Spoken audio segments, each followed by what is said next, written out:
जय रघुवीर समर्थ. शुका सारिखे पूर्ण वैराग्य जाचे, वसिष्ठा परिज्ञान योगेश्वराचे. कवी वाल्मिका सारिखा मान्य ऐसा, नमस्कार माझा सद्गुरु रामदासा. श्रीराम मला वाटते अंतरी त्वा वसावे, तुझ्या दासबोधासी त्वा बोध व्हावे. अपत्या परी पाववी प्रेम ग्रासा, महाराज या सद्गुरु रामदासा. जय जय रघुवीर समर्थ. श्रीकृष्ण गोविंद हरे मुरारे, हे नाथ नारायण वासुदेव. प्रद्युम्न दामोदर विश्वनाथ, मुकुंद विष्णुर्भगवन् नमस्ते. नारायणं नमस्कृत्यं नरं चैव नरोत्तमं, देवीं सरस्वतीं व्यासं ततो जयमुदीरयेत्. गोपाल कृष्ण भगवान की जय. जय जय रघुवीर समर्थ. श्री शंकराचार्य विरचित श्रीकृष्णाष्टकम, त्यावरील आजचं हे 6वं प्रवचन आहे. आपण सुरुवातीला पूर्ण कृष्णाष्टकम म्हणूया आणि नंतर आपल्या श्लोकाचा अर्थ समजून घ्यायचा प्रयत्न करूया. भजे व्रजैकमंडनं समस्तपापखंडनं, स्वभक्तचित्तरंजनं सदैव नन्दनन्दनं. सुपिच्छगुच्छमस्तकं सुनादवेणुहस्तकं, अनङ्गरङ्गसागरं नमामि कृष्णनागरं. मनोजगर्वमोचनं विशाललोललोचनं, विधूतगोपशोचनं नमामि पद्मलोचनं. करारविन्दभूधरं स्मितावलोकसुन्दरं, महेन्द्रमानदारणं नमामि कृष्णवारणं. कदम्बसूनकुण्डलं सुचारुगण्डमण्डलं, व्रजाङ्गनैकवल्लभं नमामि कृष्णदुर्लभं. यशोदया समोदया सगोपया सनन्दया, युतं सुखैकदायकं नमामि गोपनायकं. सदैव पादपङ्कजं मदीयमानसे निजं, दधानमुत्तमालकं नमामि नन्दबालकं. समस्तदोषशोषणं समस्तलोकपोषणं, समस्तगोपमानसं नमामि नन्दलालसं. भुवो भरावतारकं भवाब्धिकर्णधारकं, यशोमतीकिशोरकं नमामि चित्तचोरकं. दृगन्तकान्तभङ्गिनं सदा सदालसङ्गिनं, दिने दिने नवं नवं नमामि नन्दसम्भवं. गुणाकरं सुखाकरं कृपाकरं कृपापरं, सुरद्विषन्निकन्दनं नमामि गोपनन्दनं. नवीनगोपनागरं नवीनकेलिलम्पटं, नमामि मेघसुन्दरं तडित्प्रभालसत्पटं. समस्तगोपनन्दनं हृदम्बुजैकमोदनं, नमामि कुञ्जमध्यगं प्रसन्नभानुशोभनं. निकामकामदायकं दृगन्तचारुसायकं, रसालवेणुगायकं नमामि कुञ्जनायकं. विदग्धगोपिकामनो मनोज्ञतल्पशायिनं, नमामि कुञ्जकानने प्रवृद्धवह्निपायिनं. किशोरकान्तिरञ्जितं दृगञ्चनं सुशोभितं, गजेन्द्रमोक्षकारिणं नमामि श्रीविहारिणं. यदा तदा यथा तथा तथैव कृष्णसत्कथा, मया सदैव गीयतां तथा कृपा विधीयतां. प्रमाणिकाष्टकद्वयं जपत्यधीत्य यः पुमान्, भवेत् स नन्दनन्दने भवे भवे सुभक्तिमान्. गोपाल कृष्ण भगवान की जय. मागच्या वेळेस आपलं सदैव पादपंकजं मदीय मानसे निजं, दधानमुत्तमालकं नमामि नन्दबालकं. समस्त दोषशोषणं समस्त लोकपोषणं, समस्त गोपमानसं नमामि नंदलालसं. या 4थ्या श्लोकाचं विवरण आपण पाहिलं. आज जो आहे तो आपण 5व्या श्लोकावर विचार करणार आहोत. भुवो भरावतारकं भवाब्धी कर्णधारकं यशोमती किशोरकं नमामि चित्तचोरकं दृगंतकांतभंगिनं सदा सदालसंगिनं दिने दिने नवं नवं नमामि नंदसंभवम. याचा आपल्याला आता विचार करायचा आहे. एक एक भाग आपण पाहू. आधी थोडक्यामध्ये अर्थ पाहू आणि मग त्याचा विस्तार पाहूया. भुवो भरावतारकं म्हणजे या पृथ्वीचा, या भूमीचा भार हरण करणाऱ्या असा भगवंत श्रीकृष्ण. म्हणजे तो पृथ्वीचा भार कशासाठी? कारण त्या लोकांचं जीवन जे आहे, जगणं जे आहे, त्यांचे विचार जे आहे ते शास्त्राला अनुसरून नाहीत. ते शास्त्राच्या सिद्धांताच्या विरुद्ध आहेत. ते सत्वगुणाच्या वृद्धीसाठी नाहीत तर तमोगुणाच्या वृद्धीसाठी असल्यामुळे तो भूभार झालेला आहे आणि तो भूभार कमी करणं हे भगवंताचं एक प्रमुख कार्य आहे. आणि म्हणून अशा श्रीकृष्णाला आमचा नमस्कार असो. भवाब्धी कर्णधारकं. भव म्हणजे होणे.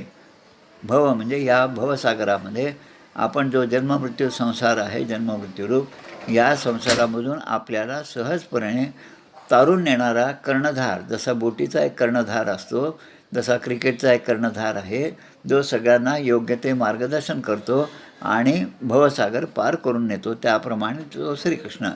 नंतर येतं यशोमती किशोरकम म्हणजे यशोदेच्या कुमाराला आम्ही नमस्कार करतो. आता हा श्रीकृष्ण कसा आहे तर नमामि चित्तचोरकम, तर भक्तांचे चित्त आकर्षण करणारा. आपलं चित्ताचं आकर्षण हे सांसारिक वस्तूकडे असते, पण खऱ्या भक्तांचं चित्त जे आहे ते भगवंताच्या भक्तीकडे, भगवंताच्या चरणकमलाकडे, भगवंताच्या रूपाकडे, भगवंताच्या दिसण्याकडे, भगवंताच्या सर्व प्रकारच्या उपदेशाकडे भक्ताचं चित्त असतं. आणि म्हणून नमामि चित्तचोरकम दृगंतकांतभंगिनं. आता भगवंताचं पाहणं, त्याचा दृष्टिक्षेप, एखाद्या गोष्टीकडे त्याने कृपेने पाहणं हे इतकं आकर्षक असतं की अत्यंत मोहक असतं. असा मोहक दृष्टिक्षेप ज्याचा आहे त्या श्रीकृष्णाला आम्ही नमस्कार करतो.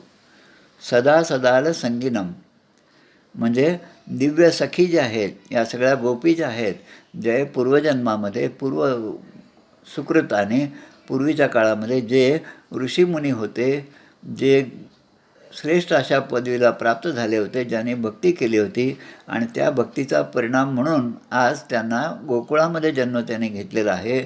आणि त्या सगळ्यांनी म्हणजे त्या दिव्य सखींकडून, त्या गोपींकडून जो निरंतर सेवेला जातो, ज्या गोपी निरंतर त्या भगवंताचे सेवा करतात, त्या श्रीकृष्णाला आमचा नमस्कार असो.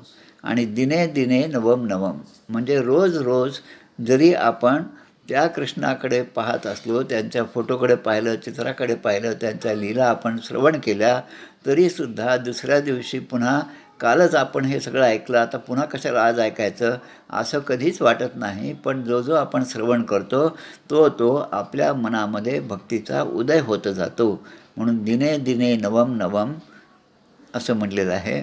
आणि पुढे नमामि नंद संभवम. आणि म्हणून आम्ही नमस्कार करतो कोणाला तर त्या नंदन म्हणजे यशोदानंदन किंवा नंदनंदन, यशोदा आणि नंदाचा पुत्र असणाऱ्या भगवान श्रीकृष्णाला आम्ही नमस्कार करतो. असा सर्वसाधारणपणे या श्लोकाचा अर्थ आहे. आता आपण थोडासा विस्तार या गोष्टींचा करूया. भुवो भरावतारकम म्हणजे भूभार हरण करणे. आपण पाहतो गीतेमधला श्लोक आहे 4थ्या अध्यायातला 8वा श्लोक. परित्राणाय साधूनाम विनाशाय च दुष्कृताम धर्मसंस्थापनार्थाय संभवामी युगे युगे. म्हणजे साधू पुरुषांचा उद्धार, साधू पुरुषांचं रक्षण हे करणं भगवंताचं खरं कर्म आहे. भगवंताचा जो अवतार आहे तो अवतार त्याच उद्देशाने आहे. आणि ते करत असताना दूषित कर्म करणाऱ्यांचा नाश करणं हे सुद्धा त्यांचं दुसरं म्हणजे अवताराचं उद्दिष्ट आहे.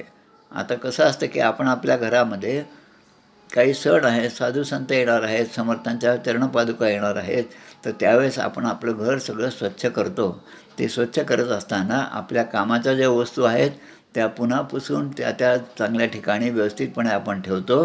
हे करत असताना दुसरी गोष्ट महत्त्वाची अशी की ज्या गोष्टी आपल्याला कामाच्या नाहीत, निकामी आहेत, ज्याची आपल्याला गरज नाही, अशी अडगळ जी असते तीसुद्धा आपण काढून टाकतो. ते सुद्धा आपण जसं कचरा आहे तो सगळा गोळा करून तो फेकून देतो. त्यामधूनसुद्धा आपल्या घराला चांगलं स्वरूप, चांगलं सौंदर्य प्राप्त होतं आणि एक चांगलं वातावरण त्या समर्थांच्या पादुकांसाठी, त्यांच्या स्वागतासाठी आपल्या घरामध्ये सहजपणे तयार होतं. तसं या ठिकाणी भगवंताचा अवतार हा मुळामध्ये कशासाठी झाला, तर साधू पुरुषांचा सत्कर्माने सत्कर्मामध्ये जे रत आहेत त्यांचं सत्कर्म सतत असंच निर्विघ्नपणे चालू राहावं म्हणून भगवंताचा अवतार आहे. आणि ते करत असताना दूषित कर्म करणाऱ्यांचा नाश. म्हणजे कसं की ते बाय प्रॉडक्ट असल्यासारखं आहे. म्हणजे ते बाय प्रॉडक्टकडे जास्त लक्ष नाही, पण साधू संतांचा रक्षण करणं हे मुख्य कर्तव्य आहे. आणि ते करत असताना जे विनाकारण शेतामध्ये असलेलं तण जे आहे ते तण जसं आपण काढून टाकतो तसं भगवंत अशा दुष्ट लोकांचा नाशसुद्धा करत असतात. धर्माची स्थापना करणं यासाठी मी प्रत्येक युगामध्ये अवतार घेत असतो आणि ते घेतल्यानंतर भूभार हरण मी करत असतो, हे त्या ठिकाणी सांगितलं आहे. आपण आपल्या करुणाष्टकामध्ये पण म्हणतो, असंख्यात रे भक्त होवो निगेले, तीही साधनांचे बहु कष्ट केले, नवे कार्य करता भूमी भार झालो, तुझा दास मी व्यर्थ जन्मासी आलो. आता याचा भावार्थ असा आहे की आपण भक्त आहोत असं आपण म्हणतो, पण तेवढी साधना तीव्र आपल्याकडून होत नाही. अखंड नाम घेणं हे सुद्धा आपल्याकडे होत नाही. मग अशी अवस्था आपली असेल, एखादा ग्रंथ आपण जर वाचला तर त्या ग्रंथाच्या उपदेशाप्रमाणे आचरण आपलं होत नाही. मग असं ज्याचं आचरण आहे, असं ज्याचं जीवन आहे, ज्याचा प्रपंच आहे, तो तसा भूमिभारच आहे. पण तो भूमिभार असलेला तोसुद्धा चांगल्या मार्गाला वळवण्याचं काम जे आहे त्याचे योग्य मार्गदर्शक जे सद्गुरू आहेत ते करतात. आणि मग आपण जसं समर्थांच्या सवाईमध्ये म्हणतो, क्वचित घेता आडरान मार्गी लावतो त्वरे, जी वात्यांचा जाण तेची झाले सुजाण, क्वचित घेता आडरान मार्गी लावतो त्वरे. म्हणजे माझा भक्त आहे त्यामुळे त्याला एक वेळ क्षम्य आहे, पण तो जर स्वतः पथभ्रष्ट होत असेल, धर्माविरुद्ध आचरण करत असेल तर त्याला मी तसं करू देणार नाही. त्याच्या साधनेला अनुकूल अशा गोष्टी मी त्याला पुरवत राहील. म्हणून दुष्ट प्रवृत्तीची माणसे ही भूभारच आहेत आणि मग त्यांचं हरण करणं म्हणून भुवो भरावं तारकम. आपण ज्ञानेश्वर महाराजांच्या आरतीमध्ये पण पाहतो, लोपले ज्ञानजगी हित नेणते कोणी, अवतार पांडुरंग नाम ठेविले ज्ञानी. लोपले ज्ञानजगी, ज्ञान जे आहे भगवंताच्या प्राप्तीचं सुलभ साधन हे इतकं सुलभ आहे, तरी पण त्यामध्ये आपलं हित आहे हे ज्यांच्या लक्षात येत नाही त्यांच्यासाठी म्हणून संतांचे अवतार आहेत आणि ते आपल्याला चांगल्या मार्गावर घेऊन जातात. आणि यदा यदा हि धर्मस्य ग्लानिर्भवती भारत, अभ्युत्थानम अधर्मस्य तदात्मानं सृजाम्यहम. म्हणजे धर्माची हानी आणि अधर्म जे आहे त्या धर्माची हानी होत आहे आणि अधर्माचीच वृद्धी होत आहे, कलीच पुन्हा माजत आहे. असं असताना अनेक उदाहरणं त्यामध्ये आहे. भवाब्धीकरणधारकम, त्याचाही आपल्याला विचार केला पाहिजे. श्रीमद भागवतामध्ये आख्यान येतात, ते मनु आणि शतरूपा यांचं आख्यान आहे.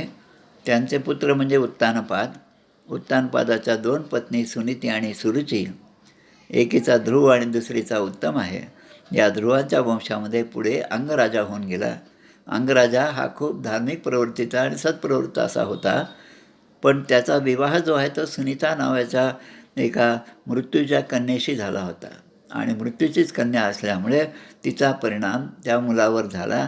म्हणून अंग आणि सुनीता, अंग जरी चांगला राजा असला तरी त्यांच्या पोटी वेनराजाने जन्म घेतला. आता हा वेनराजा जो आहे तो पुन्हा दुष्ट प्रवृत्तीचा होता. त्याबद्दल श्रीमद भागवतामध्ये एक श्लोक येतो, न यष्टव्यम न दातव्यम न होतव्यम द्विजाः क्वचित इति न्यवार्यत धर्मम भेरी घोषेण सर्वशः. म्हणजे कोणत्याही त्रैवर्णिकाने, म्हणजे ब्राह्मण, क्षत्रिय, वैश्य यांनी आपले आचार जे आहेत ते कधी करू नये, यज्ञ दान हवन करू नये अशी दवंडीच त्यांनी पिटून दिली आणि सर्व धर्मकर्मे आपल्या राज्यामध्ये त्यांनी बंद केली. पुढे रावण आहे, कंस आहे, दुर्योधन आहे, दुःशासन आहे. आता यांचं सगळं आपल्याला इतिहास माहिती आहे, त्यांचं चरित्र माहिती आहे, त्यांचं दुष्टकर्म आपल्याला माहिती आहे.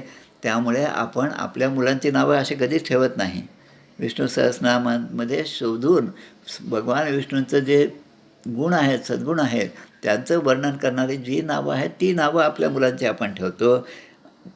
म्हणून वेन राजा, वेन कोणाचं नाव नसेल, अमेरिकेमध्ये वगैरे एखाद्या ठिकाणी असेल म्हणा वेन नावाचं कोणीतरी आडनाव, कारण तिथे नावं कसे पण असतात, ब्लू असतं, ग्रीन असतं, व्हाईट असतं, प्रत्येक गोष्ट असते. पण आपल्याकडे आपण असे रावण, कंस, दुर्योधन, दुःशासन अशी नावं ठेवत नाही. म्हणून या भवाब्धी कर्णधारकम, या भवसागरातून आम्हाला तारून नेणारा जो श्रीकृष्ण आहे त्याला आम्ही नमस्कार करतो. आता हा कर्णधार कसा आहे, त्याच्या भरोश्यावर, त्याच्या नामाच्या भरोश्यावर आपण आपल्याला झोकून दिलं पाहिजे. तिथे माझा मीपणा हा आपण दूर केला पाहिजे आणि त्याच्यावर पूर्ण भरोसा ठेवला तर तो आपल्याला सहजपणे परपार घेऊन जाईल. आणि म्हणून एक भजन आपण म्हणतो, तुझ्या कृपेने भवसागर हा आम्ही तरू हो रघुपती. तुझ्या कृपेने भवसागर हा आम्ही तरू हो रघुपती. भक्तजनाना तारायास्तव अवतरला तू भूवरती. तुझ्या कृपेने भवसागर हा आम्ही तरू हो रघुपती. म्हणून भवाब्धी कर्णधारकम, कारण त्यांच्याच कृपेने, सद्गुरूंच्या कृपेने आपण हा भवसागर तरुण जाणार आहोत. आता दुसरीकडे अजून एक गोष्ट घ्या. जसं आपण पाहिलं रावण, कंस, दुर्योधन, दुःशासन यांचं.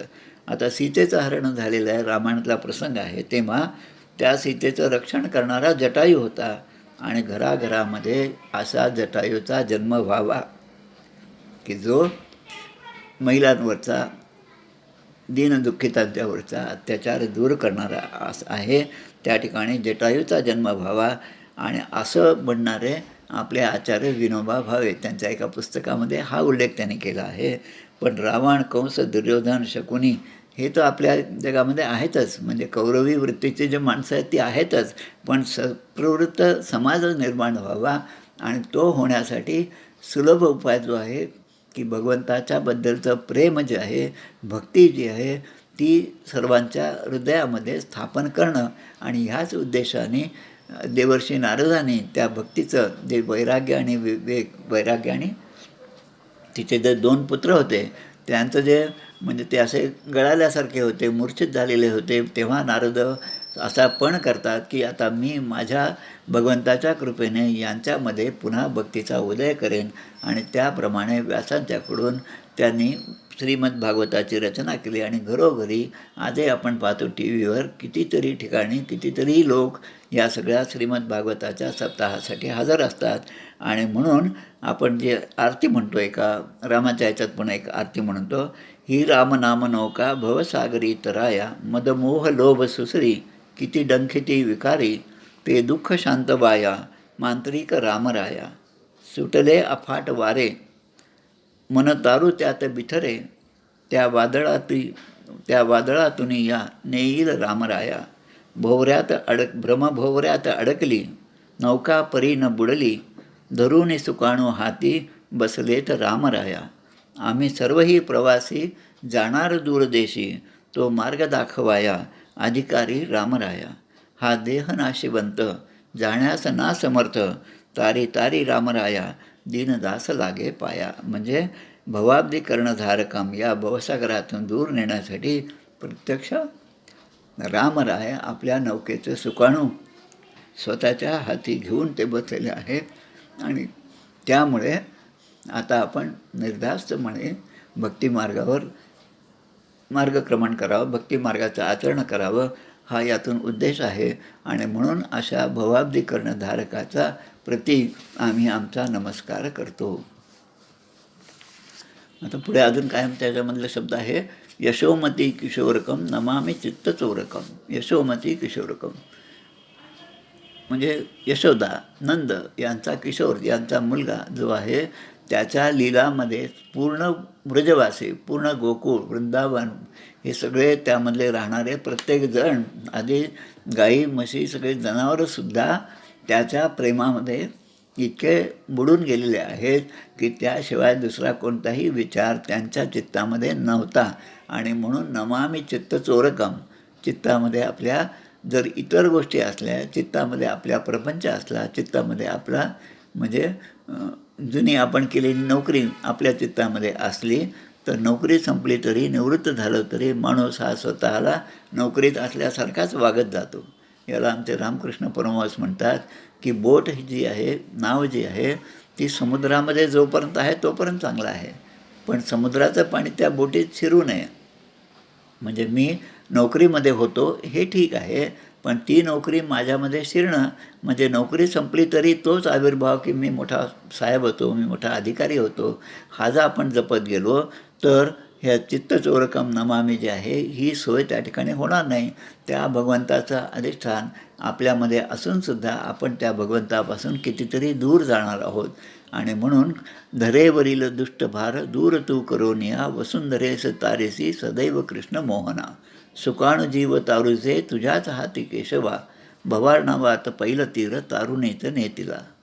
असे कसे दिसे नवे नवेच रूप प्रत्यही तुझे, चरित्र अद्भुत तुझे प्रणाम नंदलाल हे. म्हणून त्या नंदलालाला, त्या नंदकुमाराला, यशोमती किशोराला आम्ही नमस्कार करतो.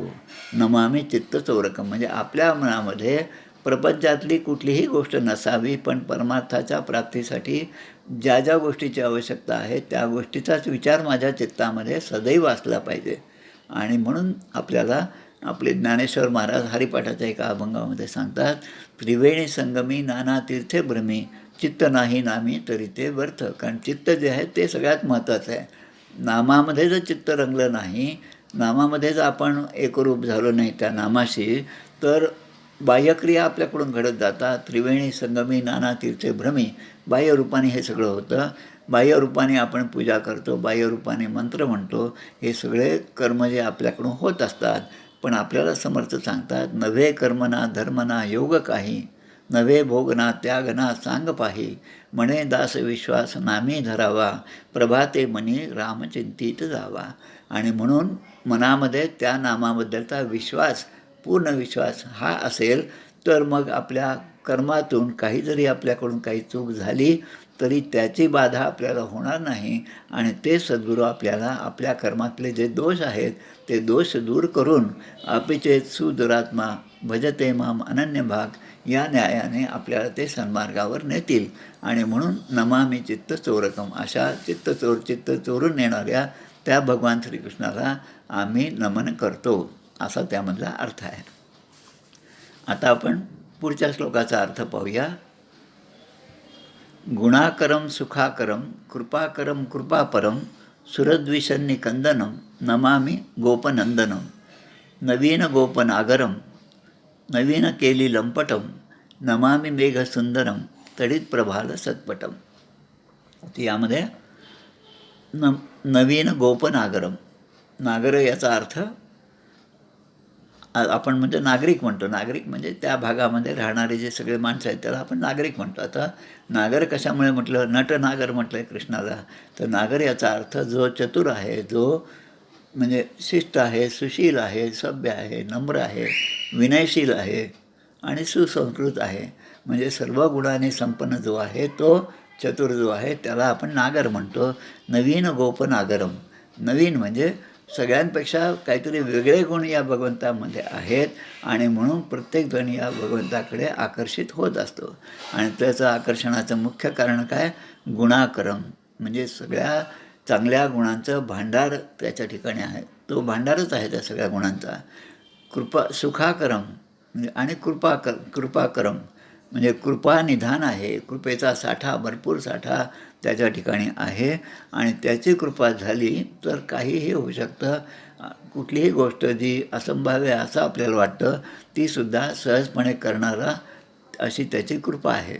कृपा करणारा आहे आणि कृपानिधान आहे. आणि पुढे सुरद्विषन्निकंदनम म्हणजे देवांच्या शत्रूंचा, निकंदन म्हणजे नाश करणारा असा तो भगवंत आहे. आणि म्हणून त्या भगवंताला, त्या गोपाळकृष्णाला मी नमस्कार करतो. पुढे येतं नवीन गोपनागरम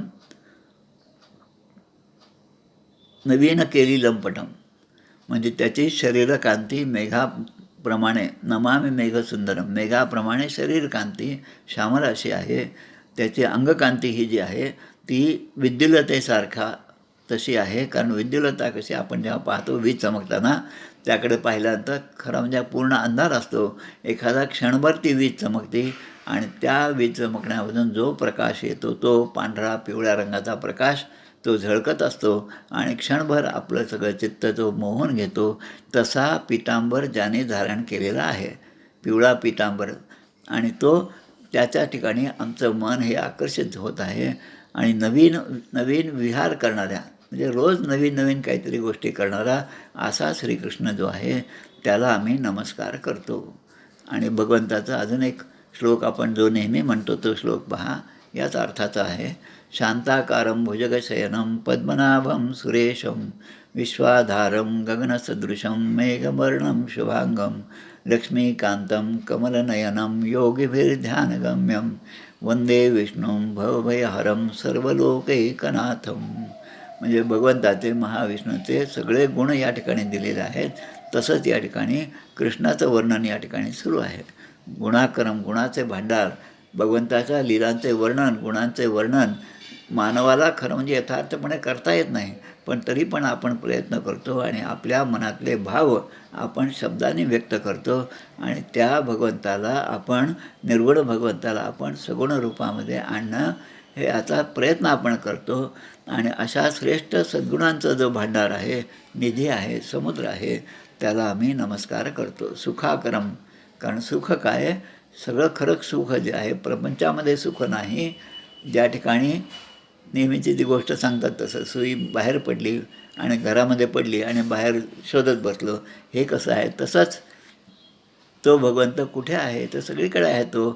परवा एक चांगला छान व्हिडिओ पाहिला, त्यामध्ये म्हणतात की राम जर सर्वत्र आहे, सगळीकडे आहे, तर राम मंदिर ह्या अयोध्येमध्येच बांधण्याचा तुमचा आग्रह का, असा प्रश्न वार्ताहराने विचारला. त्याला आमच्या मुरारी बापूने फार छान उत्तर दिलं. ते म्हणतात, संतांचं उत्तर कसं असतं पहा, आपण असतं तर काहीतरी संतापून काहीतरी बोललो असतं. ते म्हणतं हवा सगळीकडे आहे. मुरारी बापू म्हणतात हवा सगळीकडे आहे, पण जेव्हा आपल्या गाडीचं चाक पंक्चर होतं तेव्हा ते चाक घेऊन आपण हवा हवा तू या टायरमध्ये जा असं आपण म्हणतो का, म्हणे नाही म्हणत. ते टायर, तो पंक्चर जे नीट करतात त्यांच्याकडेच आपण ते घेऊन जातो. म्हणजे हवा जरी सगळीकडे असली तरी त्या पंक्चरवाल्याचं पण दुकान चाललंच पाहिजे ना. तर ही जी सोय आहे ती या भगवंताच्या ठिकाणी आहे. आणि म्हणून अयोध्येतलं राम मंदिर हे आमच्यासाठी खूप महत्त्वाचं आहे. तो राम सगळीकडे आहे ठीक आहे, पण या ठिकाणी तो विशेषत्वाने आहे, ज्या ठिकाणी आपण नतमस्तक होऊ शकतो. आणि म्हणून त्याच्यासाठी आपण त्यांच्या गुणाचे वर्णन केले पाहिजे. आपण जरी असमर्थ असलो तरी आपल्या गुणांनी, सत्व रज तम यापैकी श्रेष्ठ अशा सत्वगुणाचे तो भांडार असल्यामुळे सुखाकरम आहे. कारण सुखाचे जे सुख, श्रीहरिमुख पाहता ही भूक तहान गेली, हे जे म्हणले संतांनी, नामदेव महाराजांनी, ते यासाठीच आहे. म्हणून सुख सुख म्हणत आहे, दुःख ठाकून आले, भजन सकळ गेले, चित्तदुष्टीत झाले, भ्रमित मन वळेना, हित ते आकळेना, परमकठीण देही देहबुद्धी गळेना. अंधार पडला, थोडंसं लाईट लावतो. आता प्रापंचिक सुख जे आहे, विषय सुख जे आहे ते क्षणिक आहे, क्षणभराचा आनंद आहे, पण खरं सुख हे भगवंताच्या चरणाशी आहे. सुख झाले असं आपल्याला वाटतं, वाटेपर्यंत दुःख प्राप्त होतं. नवीन गोष्ट इलेक्ट्रॉनिकची घरामध्ये येईपर्यंतच आपल्याला खूप आनंद असतो, आणि एकदा ती घरामध्ये आली, महिना 2 महिने झाले आणि त्याचं एखादं बटन बिघडलं की त्या पूर्ण सुखाचा पर्यवसान हे पुन्हा दुःखामध्ये होतं. कुठून ही गोष्ट आणली असं वाटायला लागतं. पण शाश्वत सुख जे आहे, समाधान जे आहे, त्या एका भगवंताच्या प्राप्तीमध्येच आहे. म्हणून गीतेमध्ये प्रेय आणि श्रेय या दोन्हीच्या व्याख्या दिल्या आहेत. प्रेय आणि श्रेय, सुरुची आणि सुनती. प्रेय आणि श्रेय म्हणजे जे आपल्या जीवासाठी श्रेयस्कर आहे, आणि प्रेय म्हणजे जे आपल्या विषयांसाठी प्रिय आहे, आपल्याला ते आवडतं, आणि म्हणून समर्थ आपल्याला पुन्हा सावध करतात. गळगिळीचा सुख वाटते ओढून घेता घसा फाटे. गळाला मासा जो आहे तो काहीतरी ते आमिष आहे म्हणून त्याच्या नादाने तो तिकडे लुब्ध होतो आणि तो तोंडात घेतो त्याला, पण त्या बाहेरच्या माणसाने तो गळ ओढल्याबरोबर याचा घसा फाटतो. तसं विषयजनित सुखे सौख्य होणार नाही, तुझं वेळ रघुनाथा बोखटे सर्व काही, हे माणसाच्या लक्षात आलं पाहिजे. आता पुढे जो गुण दिलेला आहे सुरद्विषन्नी कंदनम, म्हणजे असुर जे आहे, शत्रू जे आहे त्यांचा नाश करणारा. आपण आधीच पाहिलं यदा यदा हि धर्मस्य, ते श्लोक आहे 4-7, आणि परित्राणाय साधूनाम, हे दोन्ही श्लोक सर्वच ठिकाणी याचा म्हणजे उद्धृत केल्या जातात. जेव्हा धर्माची हानी होते, अधर्माचं राज्य असेल त्यावेळेस मी अवतार घेतो. साधू पुरुषांचा उद्धार करणे हे जेवढं भगवंताचं काम आहे, तेवढंच दुष्टांचा नाश करणे हे त्या कचरा साफ करण्यासारखं बाय प्रॉडक्टसारखं हे काम आहे, ते सुद्धा त्या भगवंताकडून होतं. आणि त्यासाठी अनेक युगायुगामध्ये भगवंताचे अवतार होत असतात. अफजल खान वधाच्या नंतर समर्थांनी जे पत्र पाठवलं त्यामध्ये पुन्हा ओवी येते, धर्मस्थापनेचे नर ते ईश्वराचे अवतार झाले आहेत, पुढे होणार देणे ईश्वराचे, सकळ करणे जगदीशाचे, आणि कवित्व जे काय मनुष्याचे, हे सुद्धा त्याच अर्थाने. म्हणून देवता आणि असुरगणही ज्याच्या रूपाला जाणू शकत नाही. आता असुरांचा जरी विचार केला तर रावणाचं जरी उदाहरण घेतलं तर रावणासारखा प्रकांड पंडित दुसरा नाही.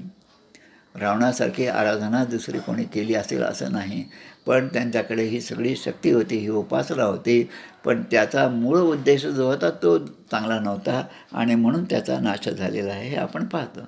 पण म्हणून अशा श्रीकृष्णाला आमचा नमस्कार असं आपण म्हणतो. यम ब्रह्मा वरुणेंद्र रुद्रमूर्त स्तुन्वन्ति दिव्ये सदे वेदै सांगपदो क्रमोपनिषदेर गायंती यम सामगाह.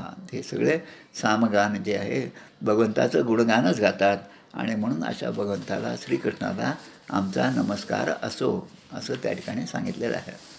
आता दुष्टांचा नाश करणारा त्याचा विचार करा, कोणाकोणाचा नाश केला कित्येक उदाहरणं देता येतात.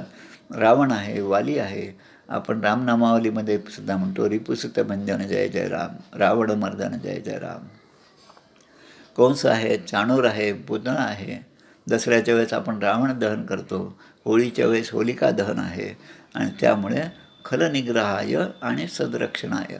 आता हे पण ब्रीद वाक्य आहे, भगवंताचं जे वाक्य आहे, भगवंताचं जे कथन आहे, भगवंताच्या मुखातून निघालेलं, ते आता आपल्या वेगवेगळ्या शासनाच्या खात्यामध्ये ते त्याला काय म्हणतात आपण ब्रीद वाक्य ठरलेलं, खलनिग्रहाय आणि सदरक्षणाय.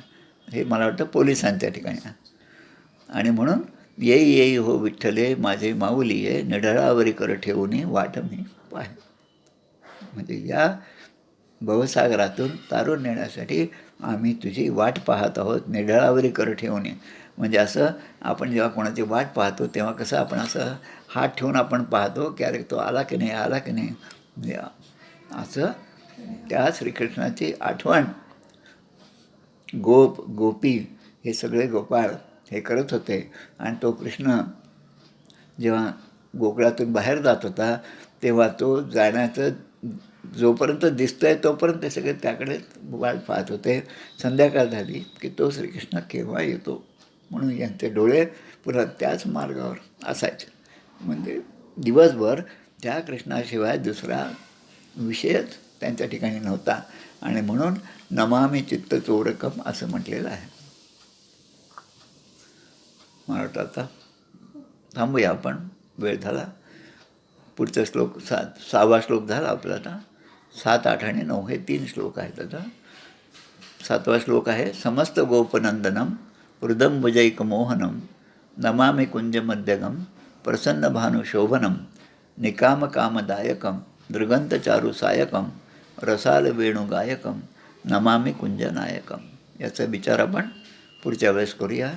जय जय रघुवीर समर्थ. कल्याणकरी रामराया म्हणतो.